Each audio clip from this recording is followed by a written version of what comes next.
આપણે જે ઇન્ટરફેસિંગ જોયું એ એક વખત આપણે જોઈ લઈએ, પછી આગળનું આપણે જોશું. બરાબર છે.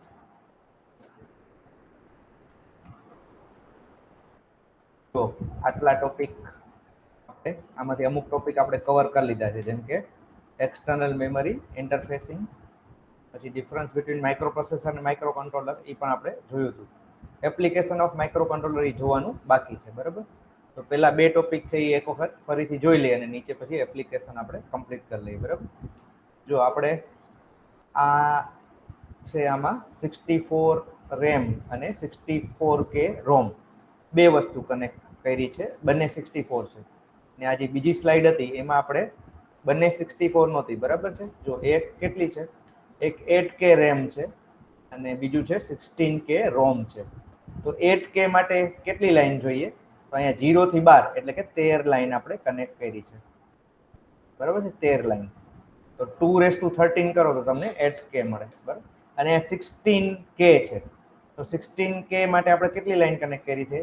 તો જુઓ, A0 થી A7 અને આ 13 સુધી કનેક્ટ કરી છે. 13 એટલે ટોટલ 14 લાઈન થાય. બરાબર છે. એક જ મિનિટ. ઓકે.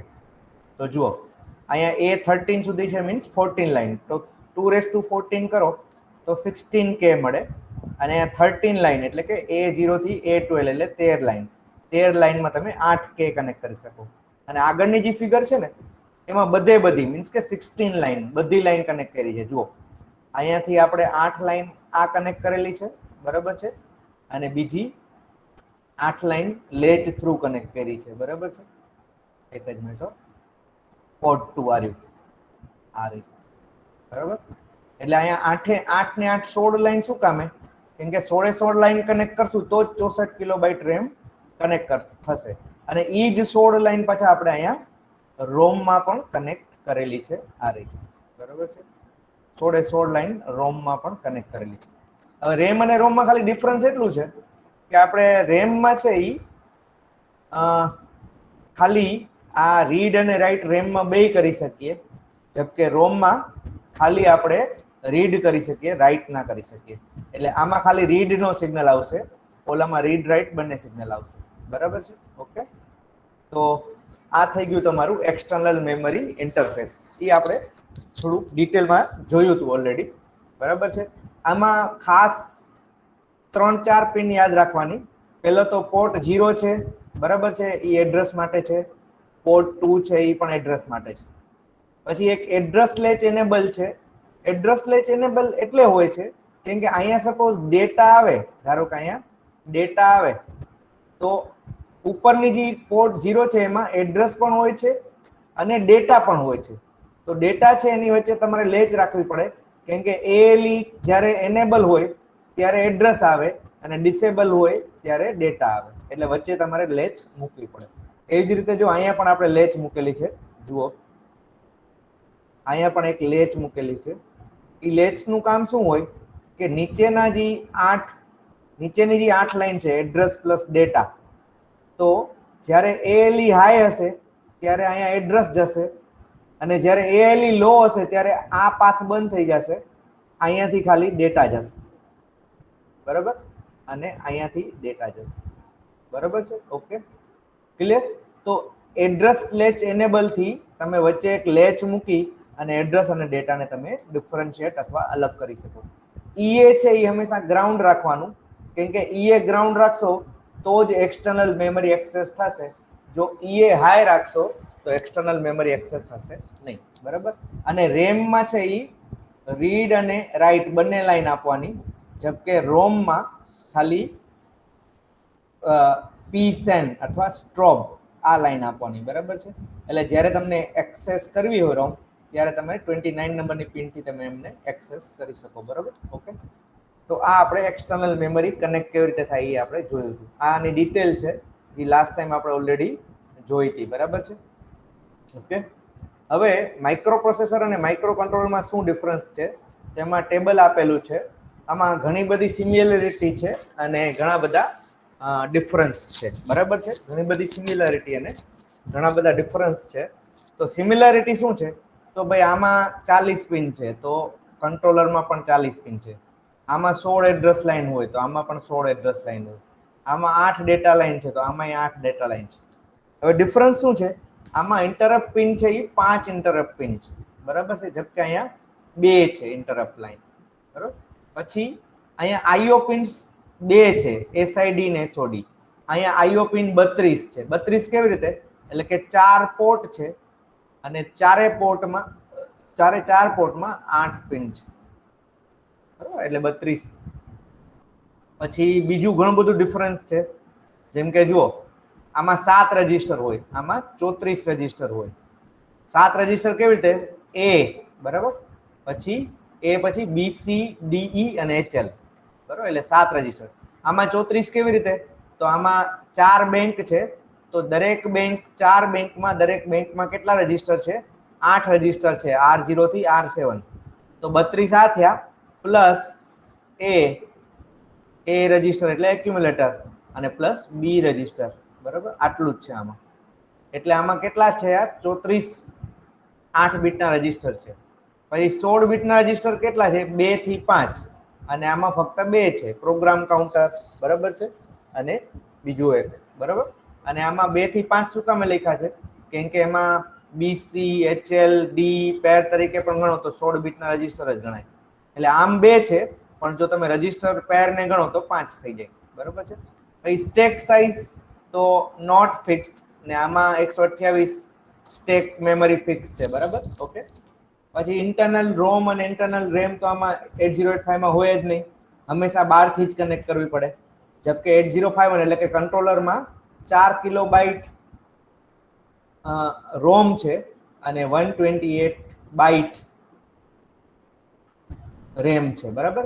હવે આ રોમ છે ને એ વધારે છે કેમ કે એમાં કોડ લખવું પડે અને રેમ ઓછી છે કેમ કે એમાં ખાલી આપણે ડેટા, ટેમ્પરરી ડેટા ખાલી સેવ કરવાના હોય, બરાબર છે. હવે એક્સટર્નલ મેમરી તમે કેટલી કનેક્ટ કરી શકો? તો આમાં 64 કિલોબાઇટ એક્સટર્નલ મેમરી તમે કનેક્ટ કરી શકો.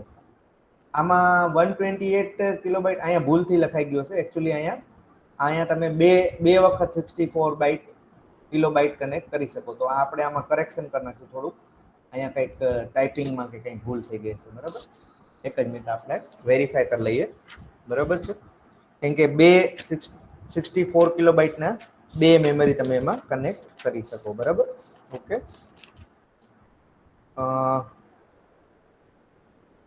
હા, ઓકે, બરાબર છે. 2 એટલે એને શું 128 કિલોબાઇટ ડાયરેક્ટ લખ્યું છે, એટલે આમાં કેવી રીતે? આ કરેક્ટ જ છે, મને લાગે બાઇટ છે. આમાં કેવી રીતે? 64 કિલોબાઇટ રેમ અને 64 કિલોબાઇટ રોમ, એવી રીતે 64 પ્લસ 64, એટલે આ બરાબર જ છે, બરાબર. 64 પ્લસ 64 કેટલા થાય? 128 કિલોબાઇટ થાય, એ તમે કનેક્ટ કરી શકો. અને આમાં ખાલી 64 કિલોબાઇટ જ એક્સટર્નલ મેમરી કનેક્ટ થાય. એમાં રેમ આવી ગઈ, રોમ આવી ગયો, જી કનેક્ટ કરવું હોય, જી પણ કનેક્ટ કરવું હોય 64 બાઇટમાં બધું આવી ગયું, બરાબર. પછી ફ્લેગ આમાં 5 છે, આમાં 4 છે, બરાબર છે. ટાઈમર ને પેરેલલ પોર્ટ નથી, આમાં 2 ટાઈમર છે ને 4 પેરેલલ પોર્ટ છે અને સિરિયલ પોર્ટ આમાં એક જ છે, બરાબર છે. એસઆઈડી, એસઓડી આમાં પણ એક જ છે, બરાબર, ઓકે. હવે આમાં થોડુંક મીન્સ કે આમ પેરાગ્રાફના ફોર્મમાં કે ભાઈ ક્યાં શું ડિફરન્સ છે અને ક્યાં યુઝ થાય, બરાબર છે, ઓકે. તો જુઓ, microprocessors are used to design general purpose or sometimes dedicated system by connecting it to external hardware device like RAM, ROM and peripheral device. એટલે આમાં એક્સ્ટ્રા બધું કનેક્ટ કરવું પડે, રેમ કનેક્ટ કરવું પડે, રોમ એક્સ્ટ્રા કનેક્ટ કરવી પડે, પેરિફરલ ડિવાઇસ છે એ કનેક્ટ કરવા પડે કેમ કે ઇન્ટરનલ ના હોય, બરાબર. The microcontroller are used generally for real-time instrumentation and industrial application and performs dedicated function. Dedicated function એટલે કોઈ પર્ટિક્યુલર ડિવાઇસ માટે જો તમને ફિટ કરવું હોય ને, જનરલ પર્પસ હોય ને તો તમારે માઇક્રોપ્રોસેસર યુઝ કરવાનું. પણ કોઈ પર્ટિક્યુલર ફિક્સ ફંક્શન હોય, જેમ કે એસી છે એનું ટેમ્પરેચર મેન્ટેન કરવું છે, અથવા લિફ્ટને ઉપર નીચે લઈ જવી છે, અથવા માઇક્રોવેવ છે, અથવા વોશિંગ મશીન છે, અથવા તમારો પ્રોજેક્ટર છે, અથવા ઓટોમોબાઈલમાં કોઈ મીન્સ કે એપ્લિકેશન છે, તો કોઈ ડેડિકેટેડ એપ્લિકેશન હોય ને તો ત્યાં માઇક્રો કંટ્રોલર યુઝ કરવાનું, અને તમને એમ લાગે કે ઘણા બધા અલગ અલગ એપ્લિકેશન છે તો તમે એમાં માઇક્રો પ્રોસેસરનો ઉપયોગ કરી શકો. બરાબર. માઇક્રો કંટ્રોલર નોર્મલી કોઈ ફિક્સ ડેડિકેટેડ ફંક્શન માટે જ યુઝ થાય છે. બરાબર છે. They require very less hardware as microcontroller has almost everything inbuilt.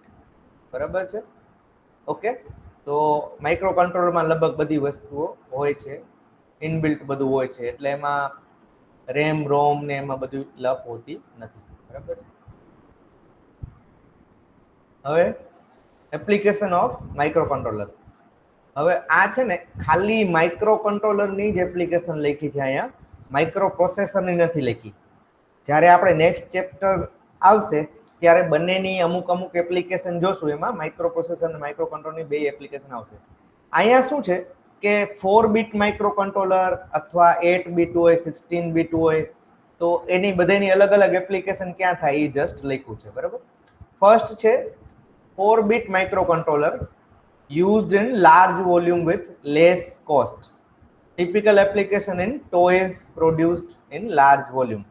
એટલે મેક્સિમમ આ 4 બીટના કંટ્રોલર છે ને એ નોર્મલી ટોયઝમાં વધારે યુઝ થાય છે, કેમ કે એનું 8 બીટનું મિનિમમ તમારે કોઈ એપ્લિકેશન હોય તો એમાં 8 બીટનું કંટ્રોલર તો હોવું જોઈએ. બરાબર છે. તો આ બહુ જ નાની એપ્લિકેશન હોય ને ત્યાં એ 4 બીટના માઇક્રો કંટ્રોલર ચાલે. બાકી અત્યારે તો પ્રોડ્યુસ જ મિનિમમ 8 બીટના જ થાય છે અથવા હાયર બીટના જ થાય છે. બરાબર. તો આ સૌથી સ્ટાર્ટિંગના જે 4 બીટના માઇક્રો કંટ્રોલર છે, હિટાચી છે. બરાબર છે. નેશનલ સેમિકન્ડક્ટરનું છે, તોશિબાનું છે. આ બધી અલગ અલગ કંપની છે, પણ એમાં અંદરનું જે આર્કિટેક્ચર હોય એ તો સેમ ઇન્ટેલનું જ હોય. પછી એ લોકોએ આ કંપનીઓને બધાને રાઇટ્સ આપ્યા હોય પ્રોડક્શન માટે. પછી આ 8 બીટ માઇક્રો કંટ્રોલરનો ઉપયોગ ક્યાં થાય? બરાબર. 8 બીટ માઇક્રો કંટ્રોલરનો ઉપયોગ ક્યાં થાય? તો mostly widely used in control and monitoring application like temperature control, monitoring some parameter in plant. Parameter એટલે પ્રેશર છે, ફ્લો છે, બરાબર, બીજા ઘણા બધા પેરામીટર હોય. બરાબર. એ પ્લાન્ટમાં તમારે કન્ટિન્યુઅસલી મેઝર કરવા પડે તો એના માટે યુઝ થાય. બરાબર. Well suited for devices like modem, બરાબર, home appliances, microwave ovens, TV, આ બધામાં માઇક્રો કંટ્રોલર યુઝ થાય છે. અત્યારે જે એલઈડી ને એડવાન્સ ટીવી જેટલા પણ આવે છે એમાં માઇક્રો કંટ્રોલર હોય. પછી તમારા સેટઅપ બોક્સ છે એમાં માઇક્રો કંટ્રોલર હોય. પછી તમારા રાઉટર્સ હોય એમાં પણ માઇક્રો કંટ્રોલર હોય. બરાબર છે. ઓકે, હવે એક્ઝામ્પલ શું છે તો ઇન્ટેલ 8048, ઇન્ટેલ 8051, મોટોરોલા, બરાબર, ઝાયલોગ, જેડએટી, આ બધી કંપનીઓ છે જે 8 બીટના માઇક્રો કંટ્રોલર બનાવે છે. આપણે હંમેશા આર્કિટેક્ચર છે એ ઇન્ટેલનું જ ભણીએ છીએ, પણ એ સેમ જ આર્કિટેક્ચર હોય, થોડું ઘણું ડિફરન્સ હોય મોટારોલામાં ને, બરાબર, આમાં ઝાયલોગમાં, ઝેડએટીમાં, એમાં બધામાં થોડુંક થોડુંક ડિફરન્સ હોય. બરાબર. પછી આવે છે 16 બીટ માઇક્રો કંટ્રોલર. બરાબર છે. 16 બીટ માઇક્રો કંટ્રોલર. હવે આ જે 4 બીટ 8 બીટ ને બધું આપણે કહીએ છીએ તો એ કેવી રીતે હોય, એના ડેટા કેટલા પ્રોસેસ કરી શકે એના ઉપર એ 16 બીટ અને 32 બીટ ને એવી રીતે હોય. બરાબર છે. 16 બીટ માઇક્રો કંટ્રોલર ક્યાં થાય છે used for high speed control application involving faster calculation like controlling motor speed. બરાબર છે. એક્ઝામ્પલ ઇન્ટેલ 80C196, નેશનલ એટલે નેશનલ સેમિકન્ડક્ટર, HPC 16164 અને હિટાચી. બરાબર છે. તો આ 16 બીટના કંટ્રોલર છે એમાં બહુ જ મીન્સ કે બહુ હાઈ સ્પીડના અમુક ડિવાઇસ હોય એમાં આ 16 બીટના કંટ્રોલર યુઝ થાય છે. હજી આગળ 32 વાળા આવશે જેમાં મોટા મોટા એરોપ્લેન હોય, એરબસ હોય, એમાં પણ આ કંટ્રોલર યુઝ થાય છે. બરાબર છે. એના જે પ્લેનના જે સાઈડના પાંખ હોય એને કંટ્રોલ કરવા માટે ને અમુક એપ્લિકેશન હોય, વ્હીલને બહાર કાઢવા માટે ને અમુક એપ્લિકેશન એવી હોય જેમાં હાઈ બીટના કંટ્રોલરની જરૂર પડે. બરાબર છે. ઓકે, અહીંયા છે 32 બીટ માઇક્રો કંટ્રોલર. બરાબર. High speed and high performance micro controller which can be used also at a supervisory level. બરાબર છે. Used in robotics, highly intelligent instrument, image processing. હવે ઇમેજ પ્રોસેસિંગ છે ને એમાં ઘણા બધા ડેટા હોય, બહુ લાર્જ ડેટા હોય, તો એના માટે તમારે 32 બીટના માઇક્રો કંટ્રોલરની જરૂર પડે. 8 બીટનો કંટ્રોલર એમાં ના ચાલે, બરાબર છે, કેમ કે એમાં ડેટા બહુ ઓછા સેવ થઈ શકે, તો એના માટે 32 બીટના કંટ્રોલર ચાલે. પછી એવિયોનિક્સ એટલે પ્લેન્સમાં, હેલિકોપ્ટરમાં, પ્લેન્સમાં, એમાં બધામાં. પછી ટેલિકોમ્યુનિકેશનમાં આ 32 બીટના કંટ્રોલર યુઝ થાય છે. ઓટોમોબાઈલ્સમાં પણ યુઝ થાય છે. એક્ઝામ્પલ છે ઇન્ટેલ 80960, બરાબર છે. ઓકે, હવે આ બધા જેટલા પણ આપણે એપ્લિકેશન જોયા, એ ખાલી એપ્લિકેશનના નામ જોયા કે આ કંટ્રોલર અહીંયા યુઝ થાય, આ કંટ્રોલર અહીંયા યુઝ થાય, એવું બધું આપણે જોયું. પણ એકચ્યુઅલીમાં હવે આપણે જે નેક્સ્ટ ચેપ્ટર છે એમાં રિયલ એપ્લિકેશન આપણે જોશું કે ભાઈ કોઈ માઇક્રો કંટ્રોલર છે અથવા કોઈ પ્રોસેસર છે તો એની રિયલ એપ્લિકેશન શું છે, બરાબર છે, એ આપણે અત્યારે જોશું. તો હું તમારી સાથે નેક્સ્ટ ચેપ્ટર ની પીપીટી શેર કરું છું. આપણે બીજો ચેપ્ટર છે એ પ્રોસેસર એ કમ્પ્લીટ થઈ ગયું, ત્રીજો ચેપ્ટર છે કંટ્રોલર એ કમ્પ્લીટ થઈ ગયું. હવે ફોર્થ ચેપ્ટર છે માઇક્રો પ્રોસેસર અને માઇક્રો કંટ્રોલરની એપ્લિકેશન. તો એ પીપીટી હું તમારી સાથે અત્યારે શેર કરું છું, આને હું ક્લોઝ કરું છું, બરાબર.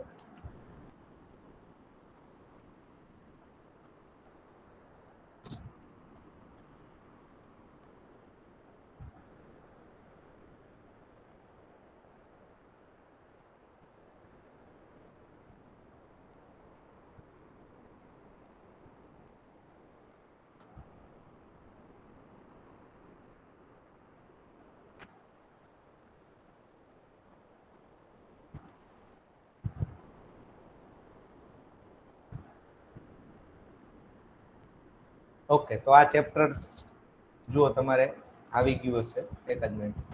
હા, આવી ગયું, બરાબર.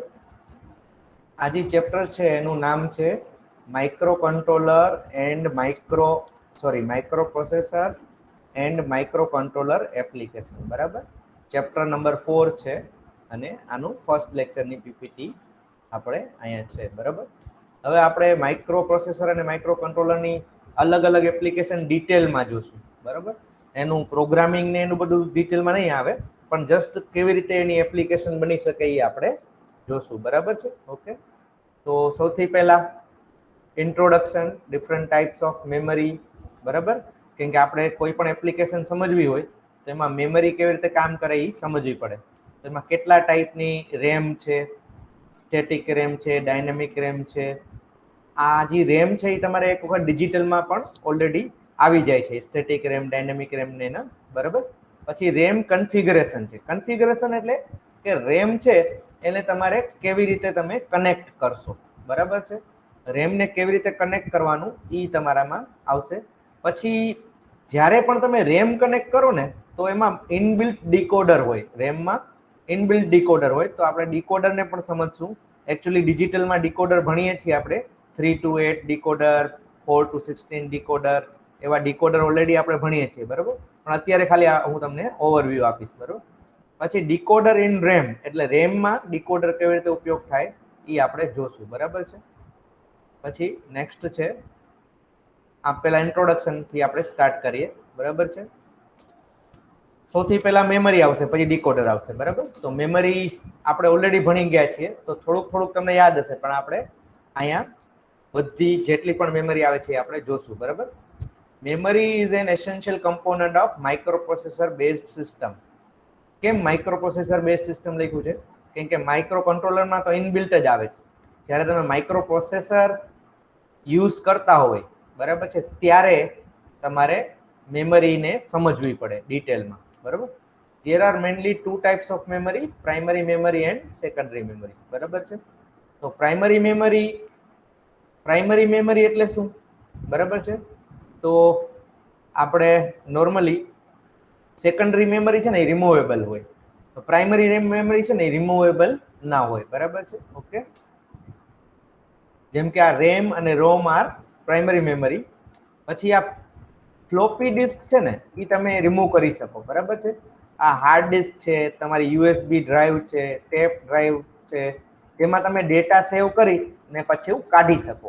ડેટા સેવ કરો અને રિમૂવ કરીને બીજું તમે, જેમ કે તમારી સીડી રોમ છે, તો એને સેકન્ડરી મેમરી કહેવાય, કેમ કે એમાં ડેટા સેવ કરીને તમે એમાં બીજી જગ્યાએ મૂકી શકો, બરાબર છે. ઓકે, હવે બીજું છે there are various technique for data transfer. બરાબર છે. જો તમારે સપોઝ ડેટા છે એ એક જગ્યાએથી બીજી જગ્યાએ લઈ જવા હોય, એક જ મિનિટ, તમારે સપોઝ ડેટા છે એ એક જગ્યાએથી બીજી જગ્યાએ લઈ જવા હોય, પ્રોસેસરમાંથી મેમરીમાં અથવા મેમરીમાંથી પ્રોસેસરમાં લઈ જવા હોય, તો એની અમુક ટેકનિક છે. અહીંયા મેઇનલી 3 ટેકનિક આપણે સમજશું. પહેલું છે પોલિટેકનિક છે પોલિંગ. પોલિંગ છે એ પ્રેક્ટિકલી નોટ યુઝફુલ. હવે આનું ડિટેલ સમજાવીશ શું કામ યુઝફુલ નથી અત્યારે, બરાબર. પછી બીજી છે interrupt, used four small data transfer. અને ત્રીજું છે ડીએમએ, ડાયરેક્ટ મેમરી એક્સેસ. ડાયરેક્ટ મેમરી એક્સેસ એટલે શું?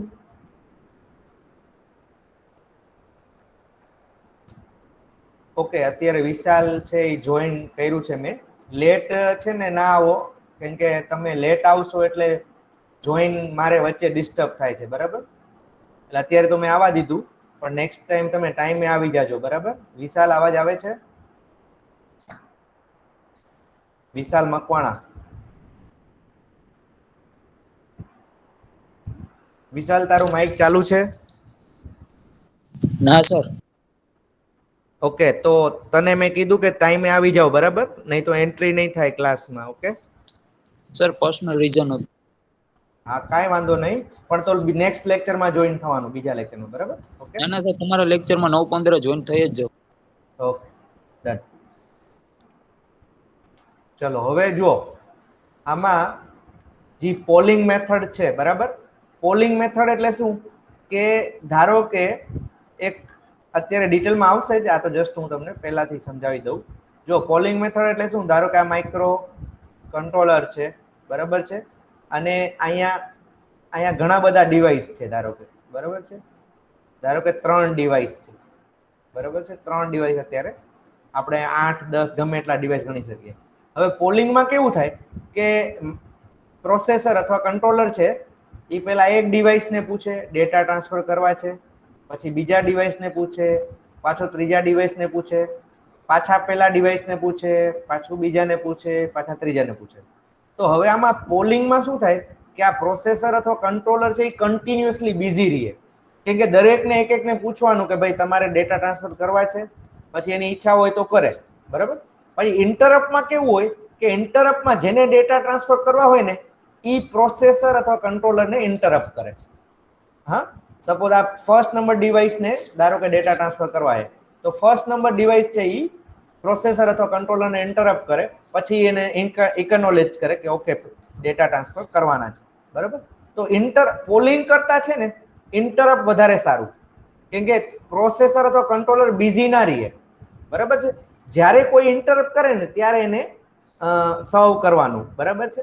પછી ત્રીજી મેથડ છે ડાયરેક્ટ મેમરી એક્સેસ. ડાયરેક્ટ મેમરી એક્સેસમાં કેવું હોય કે એક અલગથી ચિપ હોય, ડાયરેક્ટ મેમરી એક્સેસની ચિપ હોય. એ ચિપ શું કરે, જ્યારે પણ બહુ હાઈ વોલ્યુમમાં ડેટા હોય, બહુ વધારે ડેટા હોય, ત્યારે એ ચિપ છે એ પહેલા કંટ્રોલરથી પરમિશન લે કે ભાઈ ડેટા ટ્રાન્સફર કરવા છે. પછી કંટ્રોલર અથવા પ્રોસેસર શું કરે, એને બધી ડેટા લાઈન અને બધી એડ્રેસ લાઈનના રાઇટ્સ આપી દે. પછી એ ચિપ જ છે ને એ ડેટા ટ્રાન્સફર કરે, બરાબર, એક ડિવાઇસમાંથી બીજી ડિવાઇસમાં અથવા ડિવાઇસમાંથી કંટ્રોલર, એવી રીતે. તો આ 3 પ્રકારના ડેટા ટ્રાન્સફર થાય છે, બરાબર છે. હવે બીજું છે 8255, બરાબર. આ બધામાં હેડિંગ ઇન્ટ્રોડક્શન એટલે લખેલું છે કેમ કે આગળ એનું બધું ડિટેલ ઘણું બધું આવશે એટલે, બરાબર છે. આ બધાનું ડિટેલ આગળ આવશે એટલે ચિંતા ના કરતા, બરાબર છે. 8255 is a programmable IO controller which allow us to connect the LED, DIP switches and other devices like keyboard with microprocessor, બરાબર છે.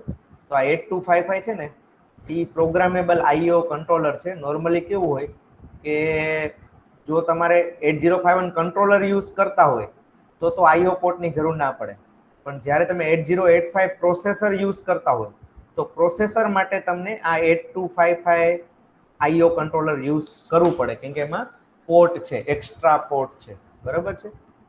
Apart from memory interfacing, IO transfer and programmable peripheral device, we will also learn application like temperature control, traffic control, HCR firing angle, DAS.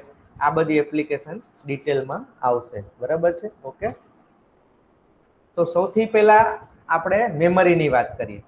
ઉપર બધું જે introduction કર્યું, હવે આપણે ડિટેલમાં જોશું કે કઈ કઈ વસ્તુ આપણે આમાં જોવાની છે. તો પહેલું જે ટોપિક હતું મેમરીનું, રેમનું, એ આપણે જોઈએ. તો મેં તમને જેમ કીધું કે પ્રાઇમરી અને સેકન્ડરી, તો પ્રાઇમરીમાં શું આવે? તો પ્રાઇમરીમાં રેમ અને રોમ આવે. આપણે સેકન્ડરી ભણવાનું નથી, આપણે ખાલી પ્રાઇમરી. તો પ્રાઇમરીમાં શું આવે? રેમ અને રોમ. તો રેમમાં બે વસ્તુ આવે, સ્ટેટિક રેમ અને ડાયનેમિક રેમ. બરોબર? આ બેમાં શું ડિફરન્સ છે એ અત્યારે આપણે જોશું.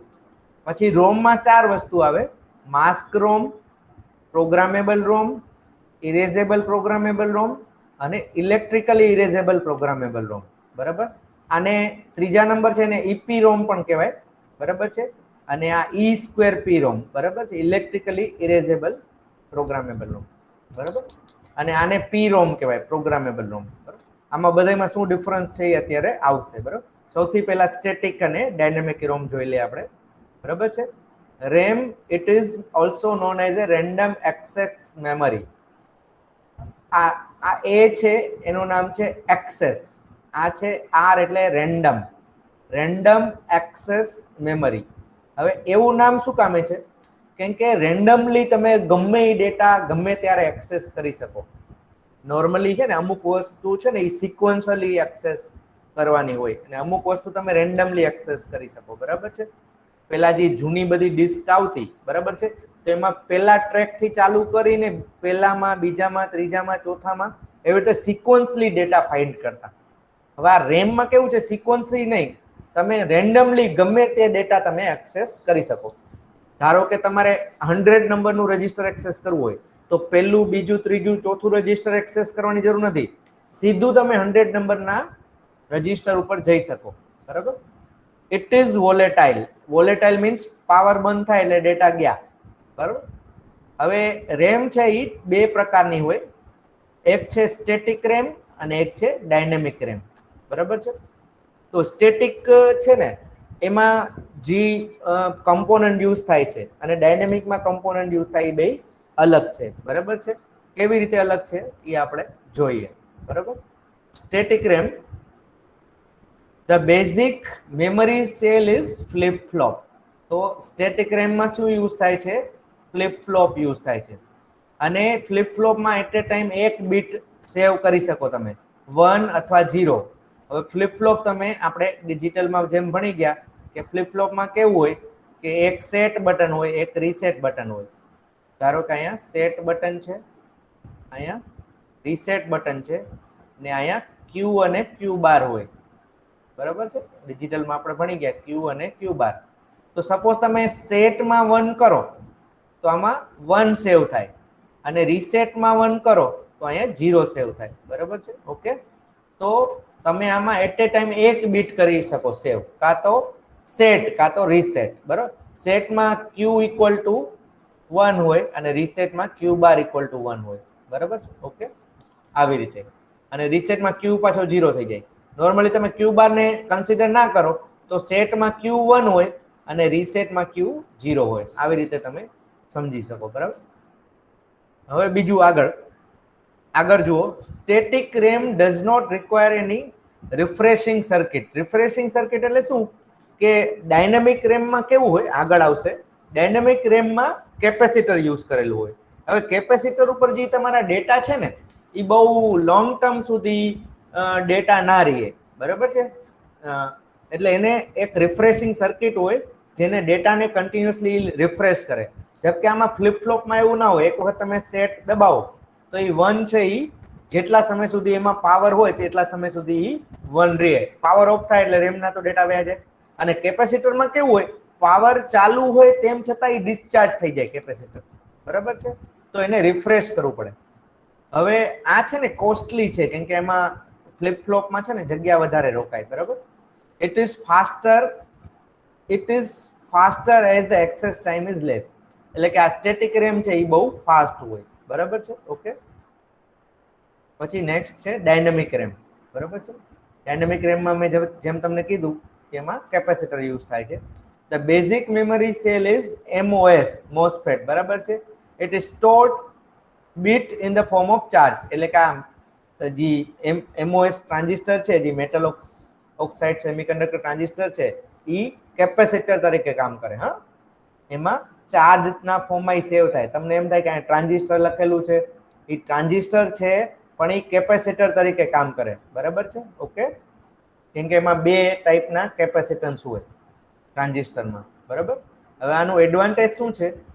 Large number of MOS transistor can be accommodated in a smaller area. It is cheaper, એટલે કે આ ફ્લિપ ફ્લોપ કરતા સસ્તું પડે. It requires refreshing circuit to refresh its content as the charge leaks with the time. કે આમાં જે charge હોય ને, ટ્રાન્ઝિસ્ટર ઉપર જે ચાર્જ હોય એ લીક થાય. લીક થાય એટલે એને રિફ્રેશિંગ સર્કિટ, એક્સ્ટ્રા સર્કિટ તમારે લગાડવી પડે. બરાબર છે? ઓકે, તો આ થઈ ગયું સ્ટેટિક અને ડાયનેમિક રેમ. હવે આ બેમાં ડિફરન્સ છે એ તમારે યાદ રાખવાનું. બરાબર છે? Static RAM consist flip flop.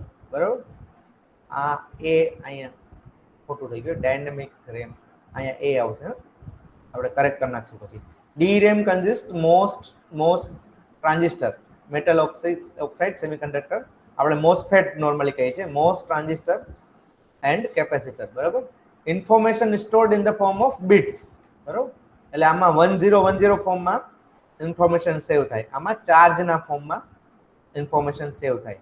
No chance of leakage, કેમ કે ફ્લિપ ફ્લોપમાં લીકેજ ના થાય. પોસિબિલિટી ઓફ ચાર્જ લીકેજ, એટલે ચાર્જ લીકેજ છે એના કારણે એને રિફ્રેશ કરવું પડે. Information is retained as long as power is applied. જ્યાં સુધી પાવર હોય ત્યાં સુધી આમાં ઇન્ફોર્મેશન રહે. આમાં પિરિયોડિકલી રિફ્રેશ કરવું પડે, કેમ કે આપ રિફ્રેશ ના કરો તો ચાર્જ લીકેજ થઈ જાય, ડેટા તમારા બધા ઝીરો થઈ જાય. બરાબર છે? ઓકે, હવે આગળ જુઓ.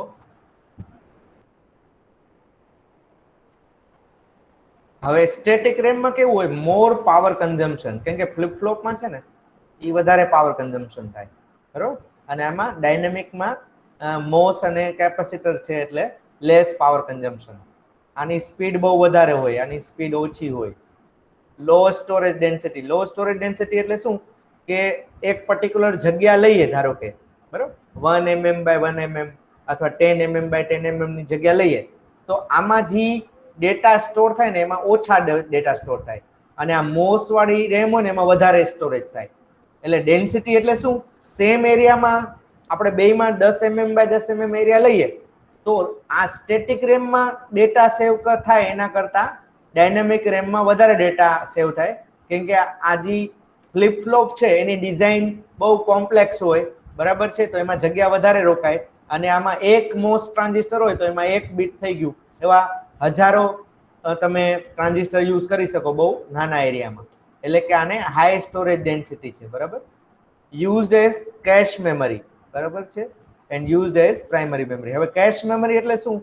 કે નોર્મલી પ્રોસેસરની સાથે, જ્યારે પ્રોસેસર મેન્યુફેક્ચર થતું હોય એની સાથે હવે એટલે જે લેટેસ્ટ પ્રોસેસર આવે છે ઇન્ટેલના, બરાબર, એમાં અમુક કેશ મેમરી આપેલી હોય. કેશ મેમરી શું કામ આપેલી હોય? કેમ કે ધારો કે તમે રેમ અથવા રોમમાં અમુક ડેટા એક્સેસ કરો તો એ ડાયરેક્ટ પ્રોસેસરમાં ના જાય. બરાબર છે? પેલા કેશ મેમરીમાં આવે તો એ કેશ મેમરીમાંથી પ્રોસેસરમાં જાય. એનાથી શું ફાયદો થાય? એનાથી સ્પીડ સારી મળે. બરાબર છે? તો આ કેશ મેમરીમાં યુઝ થાય છે સ્ટેટિક રેમ. અને જે આ ડાયનેમિક રેમ છે એ પ્રાઇમરી મેમરી, જે આપણે નોર્મલી તમે જુઓ છો સીપીયુ ઓપન કરો તો એમાં 2 સ્લોટ હોય, એમાં 2 GB ના કે 1 GB ના 2 સ્લોટ નાખેલા હોય ને તમે એમાં રેમ કાઢી શકો અને નાખી શકો. એને કહેવાય પ્રાઇમરી મેમરી. બરાબર છે? Primary memory. કેશ મેમરી એટલે શું? એ તમે રિમૂવ ના કરી શકો, કે પ્રોસેસરનું મેન્યુફેક્ચરિંગ થતું હોય ત્યારે જ એની સાથે ઇનબિલ્ટ અમુક મેમરી હોય. બરાબર છે? પછી static RAM is costlier and dynamic RAM is cheaper. બરાબર, તો આ બધાય આપણે જોયું કે કેટલા ટાઈપની રેમ છે. બરાબર છે? સ્ટેટિક રેમ છે, ડાયનેમિક રેમ છે. સ્ટેટિક રેમ કેનાથી બને? બરાબર છે? ડાયનેમિક રેમ કેનાથી બને? બેમાં ડિફરન્સ શું છે? એ બધું આપણે જોયું. બરાબર છે? ઓકે, તો હવે રોમ છે. એકચ્યુઅલી રોમમાં પણ ટાઈપ છે, 4 ટાઈપ છે. તો એક કામ કરીએ, રોમ આપણે નેક્સ્ટ ટાઈમ રાખીએ, બરાબર છે, કેમ કે બધું ભેગું થઈ જશે.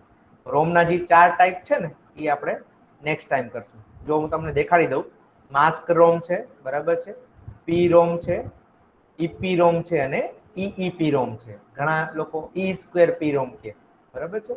તો એમાં બધામાં શું ડિફરન્સ છે અને રેમનું કન્ફિગરેશન કેવી રીતે હોય, એટલે કે રેમમાં ડેટા કેવી રીતે સેવ થાય, ડીકોડર કેવી રીતે કામ કરે ને એ બધું આપણે ડિટેલમાં જોશું, બરાબર છે, નેક્સ્ટ ટાઈમ. ક્લિયર? તો આજે અહીંયા સુધી રાખીએ, બરાબર. હું પહેલા રેકોર્ડિંગ સ્ટોપ કરું છું, બરાબર છે.